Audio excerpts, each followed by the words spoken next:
Hello and welcome. My name is Yves Sanford, CEO of the Comdivision Group. In today's video, we are going to cover the SDDC, VCF, and how all of that plays together with the Cloud Director environment for service providers.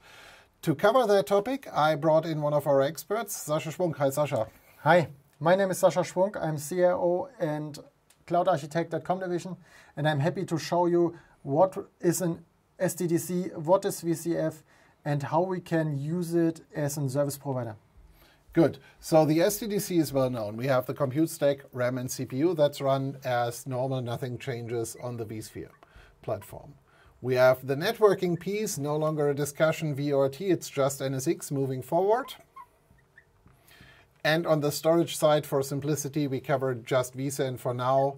Other storages might apply for the same way. So this is all known. This is what the service providers do for years. How do we get this together with VCF, and what are the advantages out of it? Yeah, with VCF, we have an SDDC manager. Okay.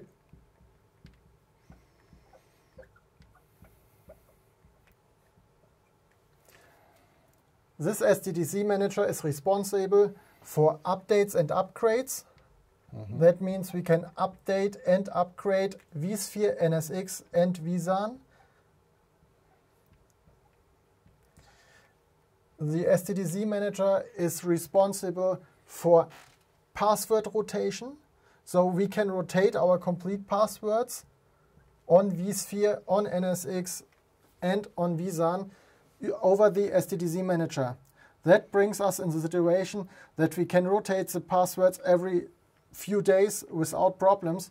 And that was in the past a real challenge for most of the service providers. Okay.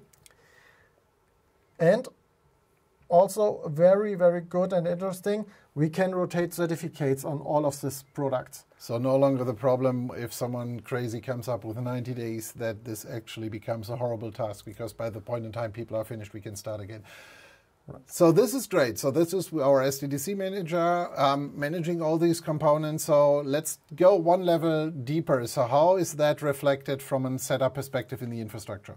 In the infrastructure, it looks like that we have an management domain.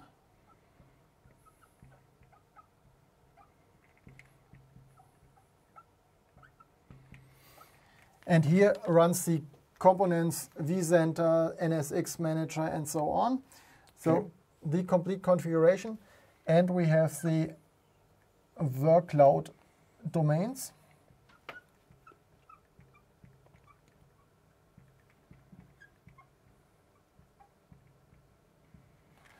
Where our normal workload runs.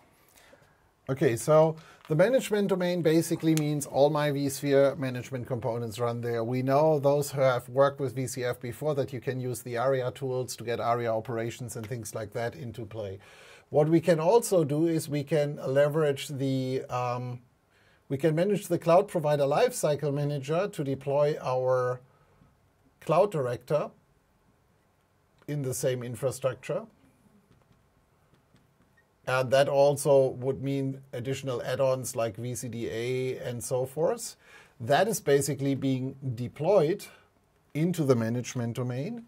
At the same point in time, we can now start managing our workload domains, which basically just become PVDCs from that perspective for our infrastructure. One workload domain equals one vCenter, so can have multiple clusters.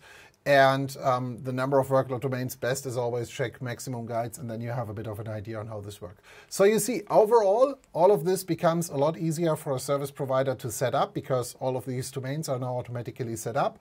We have the Cloud Director still integrated. We have the different lifecycle managers for the ARIA suite as well as for the cloud providers.